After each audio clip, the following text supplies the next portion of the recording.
dos breves comentarios que pueden ser también considerados preguntas para los expositores. El primero se refiere a una cosa que mencionó Marcelo Larraqui recién, que es la Cámara Federal, conocida en la época como Camarón, lo cual ya da idea de con qué estado de ánimo se empezó a pensar qué es lo que estaban haciendo antes de que lo hicieran. Me parece que es uno de esos casos de el vaso medio lleno, el vaso medio vacío. Ciertamente los jueces fueron designados por el gobierno militar, que además antes de ser militar era el gobierno. No veo qué otro ente hubiera podido designar los jueces. Estábamos en una dictadura militar y la designación de los jueces correspondió al gobierno militar. Me parece que ahí lo llamativo es que se les haya ocurrido procesar este conflicto armado a través de la justicia, la idea de instalar una cámara, ¿no? Los juicios de la Cámara seguramente son tan controvertidos como lo son hoy los juicios que se está haciendo contra los acusados del terrorismo de Estado, los juicios, y aún cualquier juicio penal corriente siempre hay distintas opiniones sobre si la condena fue adecuada o no fue adecuada, ¿no?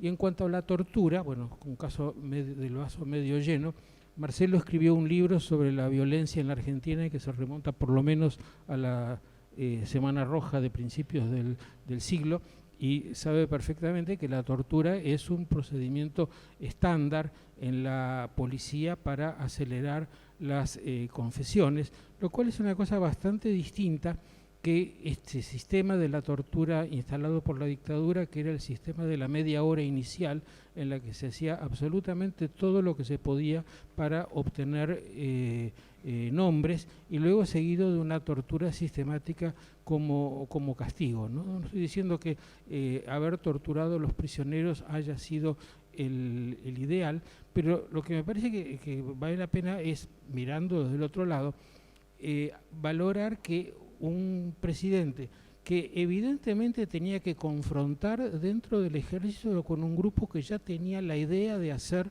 lo que iba a hacer después de 1976. El liderazgo de la NUCE sobre el ejército no fue de ninguna manera indiscutido, ¿no? Su proyecto frente a lo que estaba pasando era tratar de encarrilarlo por la justicia. Como todos los proyectos siempre tienen un costado transaccional, cualquier cosa que hace un gobierno tiene que hacer alguna concesión a los distintos factores de poder que tiene de lado, pero me parece que de todos modos es bastante notable, pensando en cómo los militares encararon las cosas después de 1976, que en ese momento haya habido un grupo que pensara que la justicia podía ser un camino adecuado para enfrentar a las organizaciones armadas, ¿no? Y realmente es una pena que no hayan seguido, porque quizás si hubieran seguido habrían mejorado también los procedimientos. El otro punto que quería comentar es que apareció en las exposiciones, por un lado, la cuestión de que el gobierno del 73 fue elegido en conjunto, presidente, Congreso, y que en ese Congreso hubo una gran coincidencia entre los distintos sectores políticos, que continuó la que se había planteado ya en las reuniones de Perón en 1972, o dicho sintéticamente, que si hubo un lugar donde el gobierno no tuvo problemas, sino apoyo fiel y sistemático, fue en el Congreso. El otro aspecto es el gobierno tuvo un gran desafío de las fuerzas, de los partidos armados, de las organizaciones armadas, ¿no? Pero me parece que entre ambas cosas, el Congreso y el escenario de la violencia, hay un tercer escenario que es donde Marcelo, cuando planteó lo que iba a decir sobre Perón antes del 73, colocó en el escenario, ¿no?, que son los sindicatos y en general las organizaciones corporativas de sindicatos y empresarios, que durante todo el periodo del 55 al 73 pujaron con mucha intensidad, la famosa puja por la distribución del ingreso con el medio de la cual estaba el Estado, ¿no? Y aquí estoy siguiendo una de las ideas de Juan Carlos Torre, al cual ustedes han oído otras veces aquí, ¿no? Acerca de la necesidad de darle importancia a ese escenario, que era el escenario en el cual de un lado estaba la CGT, del otro lado estaban los empresarios que venían produciendo una situación de inestabilidad y de tensión desde mediados de la década del 60, y para el cual Perón ideó la fórmula del pacto social. Y el pacto social fue uno de los grandes fracasos de Perón, ¿no? Así como el 1 de mayo del 74 él echó de la plaza a Montoneros, el 12 de junio del 74, en su última aparición pública, reunió a los trabajadores y les dijo: ustedes prometieron, ustedes firmaron y no cumplieron. Y yo no vine aquí para eso, y se acabó la época de gritar la vida por Perón, ahora hay que hacer otras cosas, y si no, yo me voy. Se amenazó con su renuncia. No llegamos a saber qué es lo que hubiera hecho porque se murió poco después, ¿no? Y con esto quiero decir que hay una tendencia en general de las aproximaciones históricas a ese periodo a colocar absolutamente en primer plano, casi en el único plano, la cuestión de las organizaciones armadas, cuando eso debe ser visto en relación con esa otra conflictividad que fue tan característica de los años 70 y 70, que va en paralelo, pero que tiene su propia lógica, que no es tanto la de la violencia como la de la puja corporativa. Si es que las dos cosas se pueden separar, cosa que es imposible, pero es bueno recordar esto del pacto social, que fue la gran esperanza de los que votaron a Perón, ¿no? Que lograra encontrarle la vuelta a ese conflicto. Bueno, nada más. Muy bien, vamos a comenzar con las preguntas. Aquí alguien pregunta, estoy unificando 3 preguntas en realidad. Uno, ¿cuál fue el rol del ERP, el Ejército Revolucionario del Pueblo, sobre todo en el periodo democrático, es decir, del 73 al 75? Y si cuando Perón llega al gobierno y él quiere quitarle el poder a la tendencia, esto incluye a las otras organizaciones armadas que estaban allí, que no respondían al peronismo, y bueno, de alguna manera volver a, si el, digamos, ¿qué podía hacerse con los grupos armados una vez establecida la democracia, donde de pronto lo que se decidió fue eliminar la Cámara Federal? María. Y después, aquí pueden contestar ambos. Primero quería acotar algo a lo que dijo Luis Alberto recién respecto del pacto social y también respecto del mundo en ese momento. 1973, guerra del Yom Kippur, y comienza el tema del petróleo y de la inflación. Eso va a ser un cambio económico muy grande en el mundo y va a afectar de inmediato el pacto social, que estaba sobre la base de fijar precios. Por supuesto se habían anticipado las alzas de precios, pero bueno, eso lo hace crujir ese pacto ya en los primeros meses. Con respecto a la Cámara Especial, hay algo que a mí me impresionaba mucho conversando con personas contemporáneas mías que estuvieron presas. En el año 74, 75 y 73 la gente iba presa. No sería lo ideal del sistema, pero iban presos. En el 76 no entraba nadie ya a la cárcel. Es decir, lo que había era prisiones clandestinas o muerte. Es decir, dentro de sus defectos había alguna posibilidad de sobrevivir de otra manera, lo cual es muy importante. En cuanto al ERP, el comportamiento es permanentemente de cuestionar el sistema democrático. La democracia burguesa no le interesa, de manera que lo que quiere es la toma del poder y la teoría foquista, guevarista, de crear un foco, y de ahí la elección de Tucumán por la gran cantidad de gente, por la gran cantidad de proletariado rural, y que se supone como ideal. Y ya en los años 73, 74 está preparado todo ese foco, y la guerra va a ser más en el 75, pero durante el gobierno de Isabel. Ya en el 76 Tucumán no tiene importancia y a fines del 75 el ERP en Monte Chingolo entrega de alguna manera a sus cuadros ya a los más jóvenes, hecho que ha destacado Ricardo Leis en un libro realmente importante, cómo las guerrillas y las organizaciones subversivas reclutaban jóvenes menores de edad para acciones en las cuales debían quizás dar la vida. Es decir, la enorme irresponsabilidad de esa conducta. Y en cuanto a la democracia, no tenían el menor interés en preservarla, sino en armar otro proyecto, una nueva Cuba, y en tiempos de Perón y de gobierno constitucional siguieron actuando. Bueno, no tengo mucho más que agregar que lo que dijo María del ERP, porque básicamente no participó del proceso democrático, y es cierto que Perón, a partir del ataque al cuartel de Azul en enero del 74, ya quedan como organización guerrillera, ¿cómo? Clandestina, sí. Nunca participó no participaron de las elecciones. Hubo un sector que se escindió, que participó, que es el ERP 22 de agosto. Y después, pero nunca va a poner a Montoneros como organización clandestina. Lo va a hacer Isabel en septiembre del 74.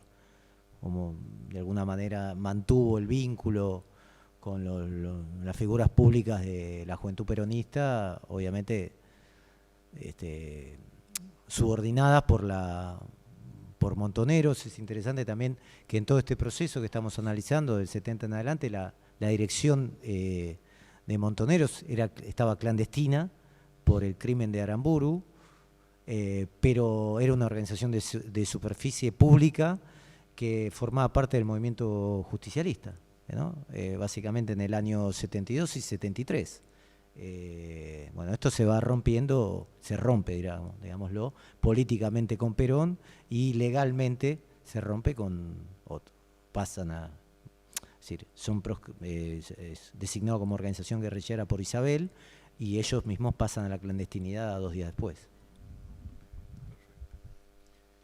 Bueno, aquí una pregunta que tiene que ver con el planteo de Marcelo, pero Perón, digamos, y es como una pregunta, ¿Perón hizo todo lo que pudo para obstruir cualquier posibilidad de que tanto Frondizi como Ilia tuvieran éxito? ¿Podría haber colaborado o lo hizo simplemente porque buscaba el camino de retomar el poder? Yo creo que Perón hizo lo que hizo o que haría cualquier dirigente político si tiene su fuerza proscripta. Su fuerza política estaba proscripta y él intentaba que su fuerza política, que le permitieran votar. Simplemente lo que Perón quería, básicamente después del año 58, era que el pueblo votara y que él tuviera los derechos políticos. Me parece que ese es lo que busca Perón, y se llega en el año 73. Si obviamos, no es que quiso obstaculizar a Frondizi, a Ilia, no. Obviamente hizo todas las estrategias políticas para que se restituyera el voto del peronismo en la Argentina en todo este periodo.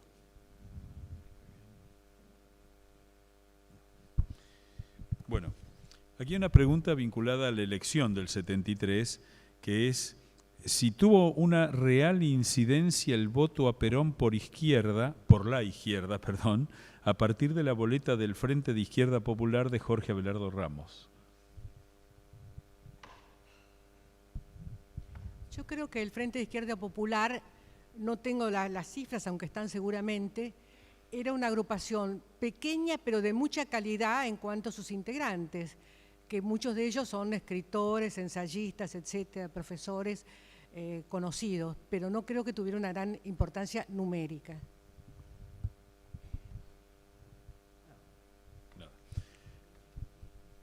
Muy bien.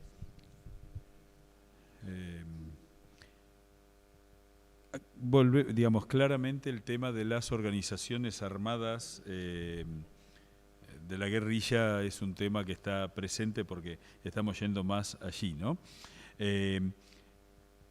Los montoneros y el ERP, ¿cómo empezaron a ser presos y liberados durante el gobierno durante el gobierno democrático? ¿Y por qué razón, entiendo esto en la pregunta, los dirigentes de estas organizaciones emigraban con facilidad? Emigraban... Cuando lograban ser liberados. Claro, porque, bueno, ya también la guerrilla sigue accionando. Bueno, el ERP accionó siempre. Con la NUCE y con Perón.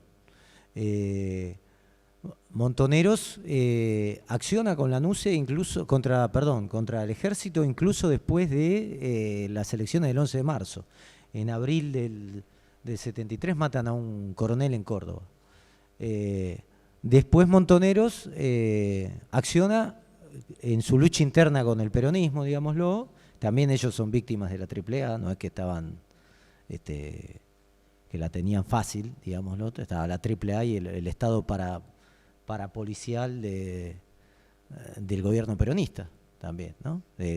La AAA va creciendo con Perón y mucho más después de Perón. Al punto que dice después cuando los detienen, porque ya comienza el estado de sitio y las leyes de seguridad en el año 74 y 75, tienen la opción de irse del país. Entonces, pero no pueden volver. Entonces muchos se van del país en ese periodo 74-75, toman esa opción antes de permanecer presos y no pueden volver. Y otros permanecieron presos, que fueron los que se salvaron de ser desaparecidos, porque al ser condenados durante el gobierno de Isabel y estar en Villa Devoto, en la cárcel, la dictadura no los podía secuestrar, habrá habido casos obviamente, no los podía secuestrar de la cárcel para hacerlos desaparecer, pero sí es cierto que a muchos los sacaron durante la dictadura y los interrogaron, los sacaron de la cárcel, los interrogaron,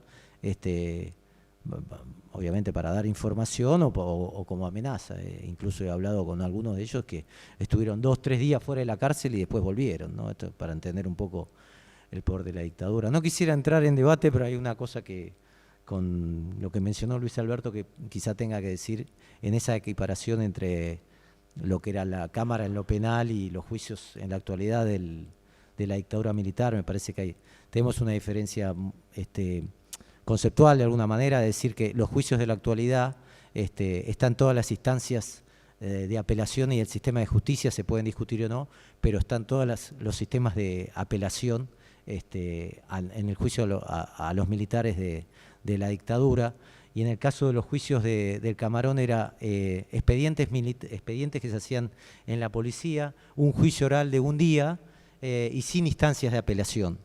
Y obviamente los militares actuales que están en prisión no fueron torturados para dar testimonio. Me parece que es una diferencia que hay que mencionar. Podemos tener puntos de vista distintos, pero yo menciono esas tres situaciones como para mostrar la diferencia entre lo que fue la Cámara en lo penal en el año 72 con el sistema jurídico actual.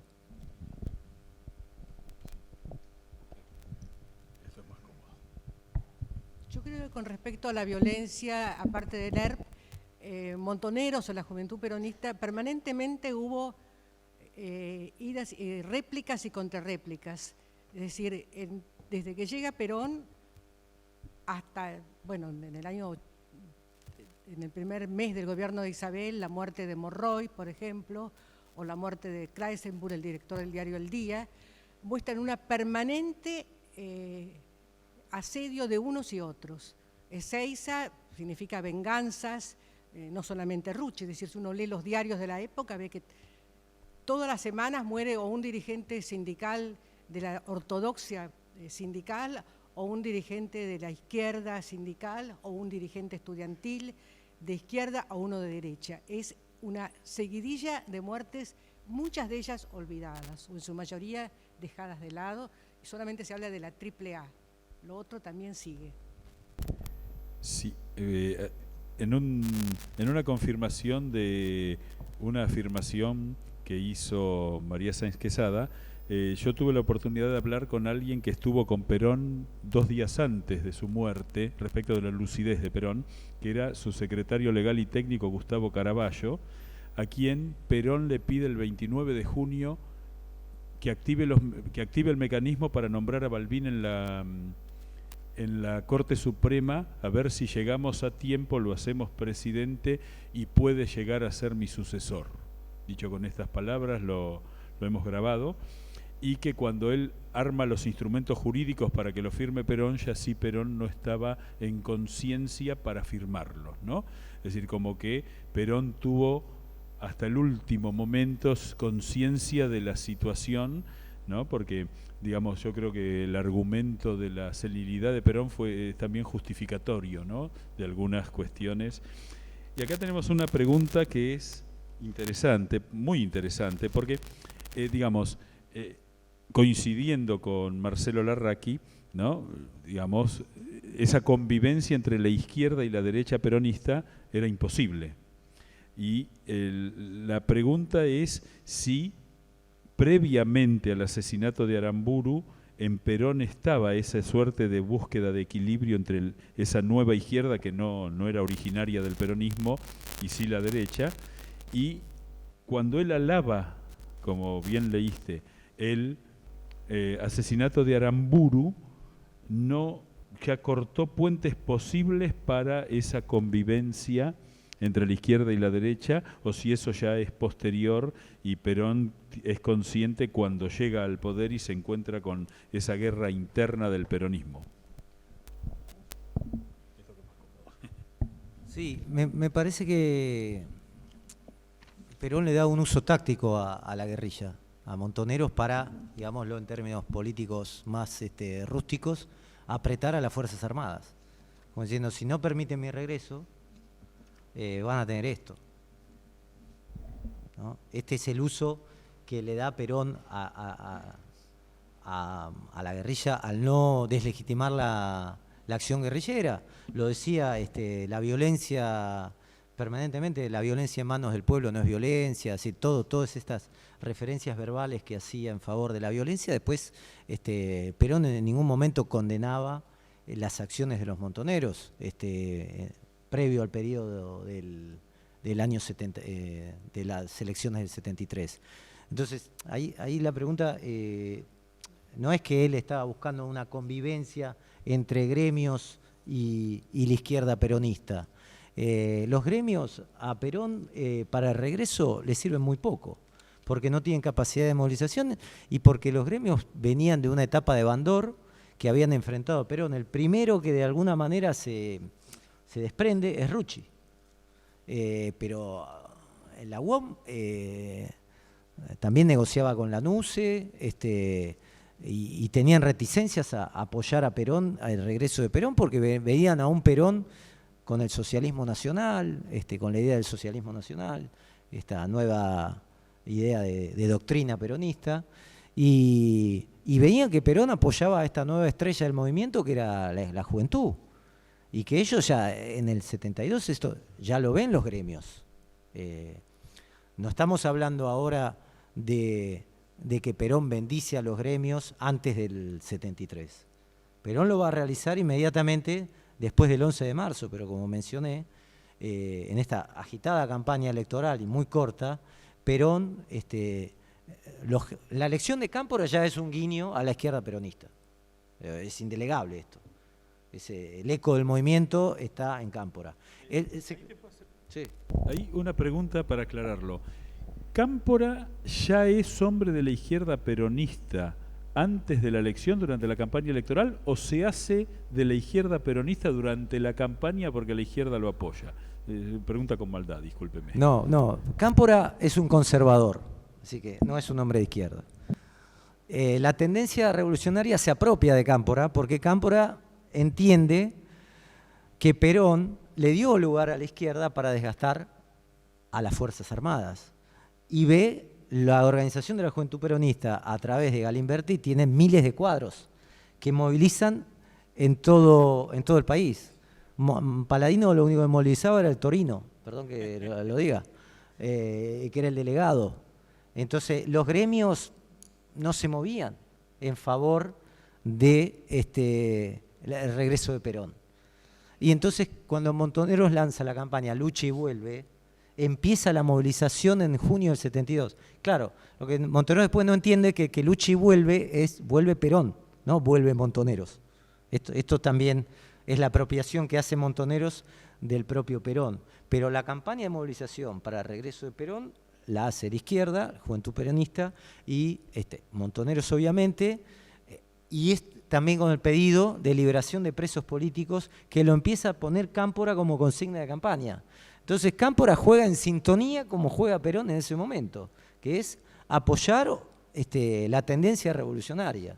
Después, bueno, vienen todas las fisuras y las tensiones que se van dando en el gabinete, porque Montoneros, esta famosa frase que le dice Cámpora a Montoneros, muchachos se están sobreestimando porque le dan toda la lista del gabinete, de lo que quieren, secretario, entonces lo voy a hablar con Perón, y a partir del 11 de marzo, para Perón, termina Cámpora y termina Montoneros, como diciendo, bueno, ahora el jefe voy a ser yo, vamos a ver cómo es la dinámica de este proceso y cómo se da retorno, pero digo, como dije antes, Perón vuelve con la izquierda peronista y después quiere gobernar con los gremios.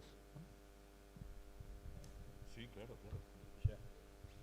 Yo en el caso del, digamos, el cambio en Cámpora que lo vuelve tan poco confiable para Perón es el efecto hijos, que tiene mucha importancia en la historia, en presidentes, en políticos, la fuerza de los jóvenes que están cerca y que están en una actitud distinta. Los hijos de Cámpora estaban próximos a la tendencia. Y lo mismo pasaba con Tayana.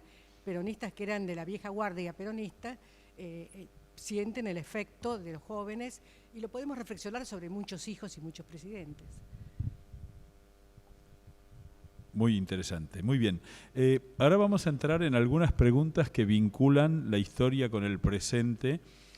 Vamos a tratar de hacerlo moderadamente, pero hay una pregunta sencillísima que cuando se le hacen a un historiador es fácil, porque aquí preguntan, ¿podrían ustedes definir al peronismo y al camporismo? Es una pregunta sencilla, así que María, te cedo el micrófono. Yo creo que el camporismo, tomado por la Cámpora, ¿no es cierto?, porque eso es lo que está presente en todos nosotros, es una visión que se tiene desde jóvenes que no tuvieron participación en esos años de lo que fue Cámpora.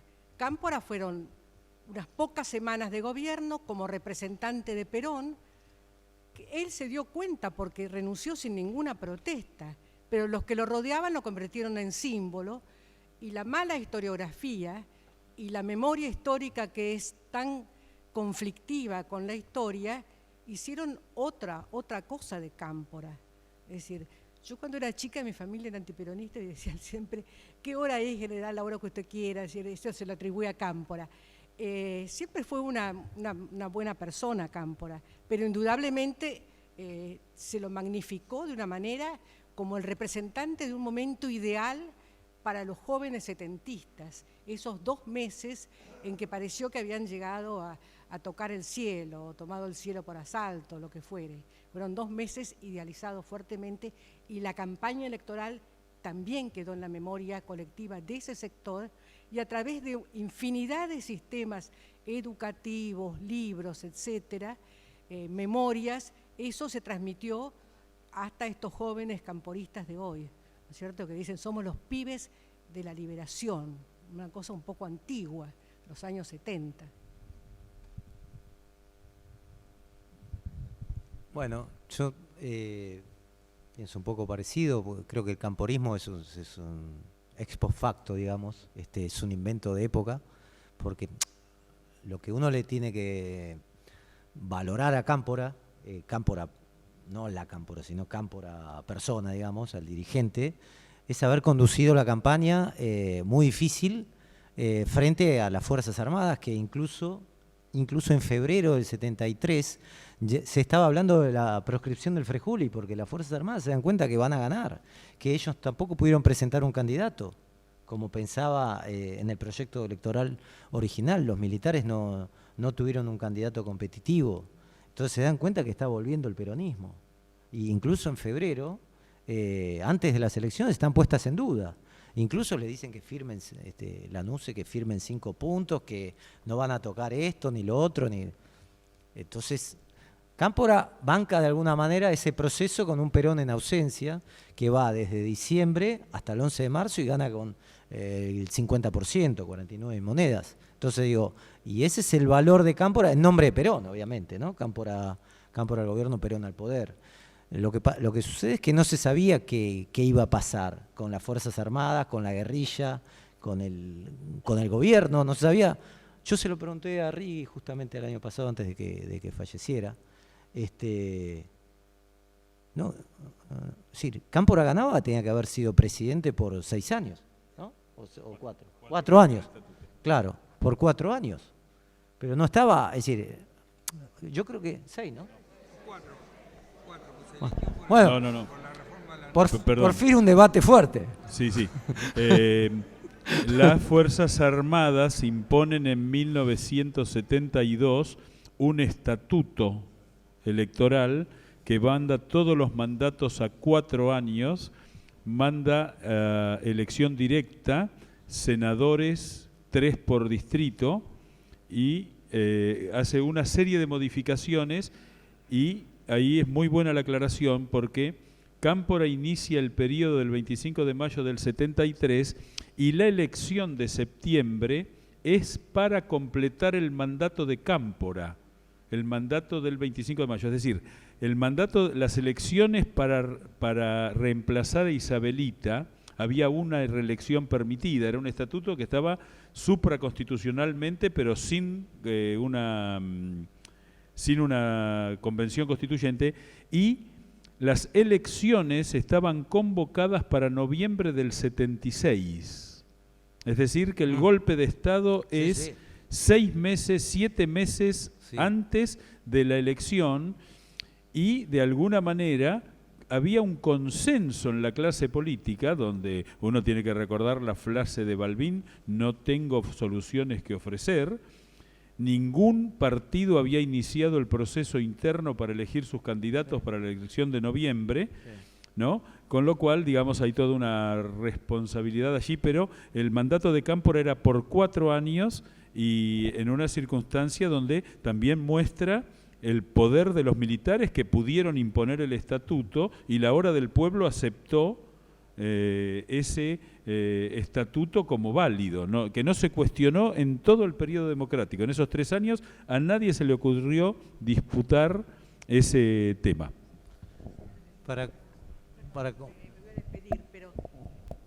Lo que pasa es que también dentro del grupo militar había destacados dirigentes políticos del futuro que intervinieron en varias reformas constitucionales. Y la frase de Balbín, hay 5 minutos antes de la muerte, etcétera, se refería a aguantar, a llegar, aunque sean muletas, al proceso constitucional. Me despido, Bueno, despedimos a María Sáenz Quesada. Vuelvo a destacar que a la salida se van a encontrar con una mesa en la cual están los libros de María para que ustedes puedan comprarlos. La biografía de Sáenz Peña es el libro manual para entender el proceso de la última etapa conservadora. Así que bueno, seguimos aquí con la... Perdón que te interrumpí, pero estábamos en eso. No, simplemente para completar la idea, cuando estaba hablando de Cámpora, cuando Cámpora llega al poder, me parece que lo prioritario para el peronismo ahí fue terminar con la proscripción y con las Fuerzas Armadas. Era la idea general, y que Perón estaba proscripto, no podía participar, y Cámpora sostuvo todo el proceso electoral con las Fuerzas Armadas en la nuca. Y la transición también fue trabajosa, una reunión de Cámpora, de los militares en la casa de Cámpora, entonces eso creo que es el valor de Cámpora. Y después Cámpora renuncia rápidamente, desde la primera estocada de López Rega y de Isabel, porque también Perón cuando López Rega le dice en la casa, mirá que Perón quiere, qué sé yo, Cámpora sube a Perón. Y le dice, Perón, general, le dice, sube al primer piso en Gaspar Campos, le dice, general, ¿usted quiere que renuncie? Y digo, bueno, si usted, punto. Así que termina siendo leal a Perón, porque no tiene una ambición política, porque él entiende que el voto era de Perón, era de Perón. Él sostuvo el proceso electoral y como un colchón y una especie de espacio de mediación entre el enfrentamiento directo que era entre Perón y las Fuerzas Armadas, ¿no? Entonces, cuando Perón es electo, ya las Fuerzas Armadas obviamente no están en el poder. Ahora, esta idea de tener a Cámpora, no sé cómo, en la actualidad, ¿cómo qué sería? ¿Cómo qué sería? La liberación, etcétera. Más que de Cámpora, el discurso del 73, el discurso del peronismo del 73, del peronismo de la victoria, era eso. Lo que pasa es que se busca una referencia, bueno, en quien lo llevó adelante electoralmente, que era Cámpora, pero que todos conocemos de su carácter incluso nacionalista y conservador, y que es un hombre que acompaña la época, elegido por Perón, como el hombre que le puede ser leal, que iba a poder tener un control mucho más que el que podía ser el de Cafiero y los gremios, ¿no?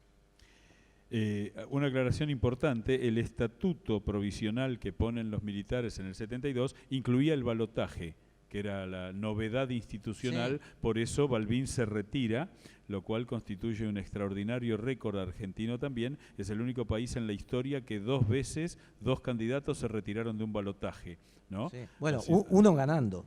Y en uno ganando, lo cual es más meritorio incluso, ¿no? Bueno, ahora, como ya se acaba nuestro tiempo, y María se fue porque sabía que venía esta pregunta. Porque, digamos, viendo esta resolución de los conflictos internos del peronismo, la pregunta que aquí se hace, ¿no?, es si a la luz de la historia podemos ver un próximo enfrentamiento entre lo que sería el sector peronista y el sector camporista del Frente para Todos, pero no estás obligado a responder, pero supongo que te va a gustar dar tu opinión al respecto. Sí, no tengo el horóscopo, pero me parece que ese tipo de visión apocalíptica no es conducente, ¿no? Si llega un nuevo poder, no sabemos cómo va a ser. No creo mucho es muy distinto, es decir, si se plantea un espacio de similitud política entre Cristina Fernández de Kirchner y Alberto Fernández y Perón y Cámpora, las diferencias del contexto político son muy importantes. Perón estaba proscripto, no podía participar, Cristina Fernández sí, estamos en una democracia, antes había una dictadura militar. Sí, mi impresión es que nadie que llega al poder, es muy difícil gobernar siendo una marioneta, ¿no? No conozco casos en la historia argentina que uno diga, bueno, el presidente es dentro del proceso político moderno, ¿no? El presidente es pero en realidad está siendo comandado por el doble comando. No existió ni siquiera entre Kirchner y su esposa, pese a las acusaciones, etcétera.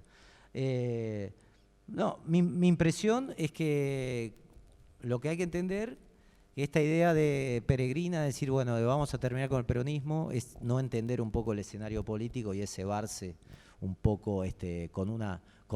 El peronismo es flujo y reflujo. Entonces, cuando el peronismo se une, es muy difícil de vencerlo. Un peronismo desunido es muy fácil de vencerlo. Me parece que la astucia política de Cristina Kirchner fue correrse 5 centímetros del escenario y tratar de que con ese corrimiento el peronismo se uniera. Esa fue su astucia. En el caso de Macri, que tenía mucha imagen negativa y voto en contra, no tuvo esa astucia y pensaba que con el apoyo de Vidal y Rodríguez Larreta y Córdoba y de Santa Fe iba a poder como aguantar la parada y mantenerse como una especie de presidente blindado, digamos, un candidato blindado por pesos electorales fuertes, como digo, Córdoba, Provincia de Buenos Aires, Ciudad de Buenos Santa Fe y Provincia de Buenos Aires. Lo que pasa es que, bueno, me parece que fue mucho más astuta Cristina Kirchner al correrse 5 centímetros que Macri al ponerse en el centro de la escena y, bueno, ahí está el resultado. Bueno, si les parece bien, hacemos como siempre un resumen de todo lo escuchado. Hemos hablado hoy del año 73, donde hubo 2 elecciones presidenciales, caso único en la historia argentina. Nos contaba María Sáenz Quesada que dio fin esto al 17 años de proscripción, que los regresos de Perón podemos dividirlos en 2 y es interesante desde la perspectiva, uno pacífico dominado por los militares, uno belicoso dominado por el propio peronismo, que es el episodio de Seiza. El descubrimiento en el 73 del Congreso como el lugar de los acuerdos políticos. Cámpora nace como un hombre confiable, pero Perón lo termina advirtiendo como un adversario y termina más cercano a la fidelidad de Solano Lima, y se produce este enfrentamiento que podemos caracterizar como la Juventud Peronista hablando de liberación y las 62 organizaciones de restauración del peronismo. Perón, y en esto coincide con lo que nos dijo Marcelo Larraqui, Perón se ofrece como un hombre de paz. Eso lo decía Marcelo, como instrumentado a través de la hora del pueblo, es decir, la articulación de los partidos políticos, el pacto social en ambos casos. Perón hace un gabinete, le propone a Cámpora un gabinete que tiene la pluralidad del peronismo incorporada. Rigui y Puig respondían a Cámpora, mientras el resto eran sugerencias de Perón. Y en el caso de lo que decía Marcelo, se incorpora la guerrilla, que es condenada por Perón rápidamente. La discusión sobre la senilidad o no de Perón, dada por Tayana, que sostenía que Perón no estaba consciente de lo que ocurría, Cosio y Seara sí lo hacen, y un detalle interesante de lo que dijo María Sáenz Quesada, que tiene que ver con la fidelidad de Osinde, que quedó como un personaje negro de la historia, pero que si uno lo mira en toda la perspectiva, era un hombre de Perón. La división de la Iglesia, que es un tema muy potente, que aún, como dato de investigación, la Iglesia no publica y no son accesibles las actas de las reuniones del episcopado desde el año 46 al año 83, al año 81, perdón. Nosotros hemos pedido y no se conceden, donde queda claro el enfrentamiento entre estos dos sectores. Después tenemos un detalle que Marcelo destacó importante, que es que el 73 es la 6ª elección sin proscripciones de ningún tipo.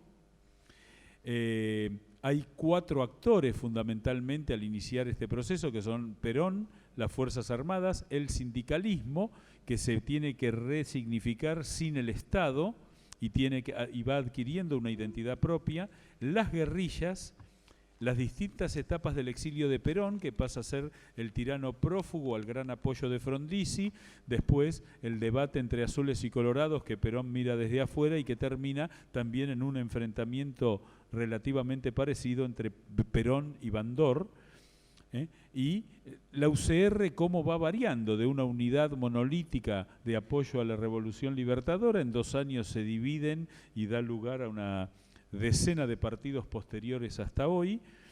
1970, la muerte de Aramburu marca un cambio muy fuerte en Perón, porque Perón legitima el asesinato de Aramburu. No sé si se le aplicaría el teorema de Baglini, que la responsabilidad de las declaraciones tiene que ver con la cercanía con el poder, pero Perón, digamos, no lo auspicia, pero lo avala posteriormente, y digamos, cómo Lanusse y Perón se convierten en 2 contendientes que parecen tener una cierta fuerza, digamos, comparativa, pero que Lanusse la pierde con el fusilamiento en Trelew de 1972, donde queda deslegitimada deslegitimado el gobierno militar para proponer una salida política en el tema. La aparición de el proceso de cómo fue la amnistía, o sea, la amnistía fue la legalización de algo producido 2 días antes. No, cuando se habla de la amnistía, en realidad el sistema político fue desbordado por el sistema, digamos, de presión popular, de facto, ¿sí? Y como ya en el 73 el ejército o las Fuerzas Armadas tienen un bando claramente antiperonista que ve el proceso sin ninguna esperanza, y un sector properonista que intenta, incluso Carcáneo, que intentan una receptividad para con eso, pero que claramente no se produce, y ahí, bueno, aparece la figura de Videla, que no satisfacía ni a unos ni a otros, y sin embargo termina encabezando durante 5 años, según el propio Videla le ha dicho a Reato, ¿no? Cuando ya sabe que el golpe viene y que él iba a estar en el golpe, le pide el retiro a Isabel, y Isabel le habría dicho el 10 de octubre de 1975, quédese usted que los que vienen son peores. Y digamos, es una lástima, lo marcó María, seguramente lo comparte Marcelo, sin duda Luis Alberto, que nunca haya hablado Isabelita con un historiador, es algo que yo creo que Dios la mantiene viva por eso, para que acepte hablar con un historiador y nos cuente algunos detalles. Le doy la palabra a Luis Alberto. Bueno, damos por terminado este encuentro.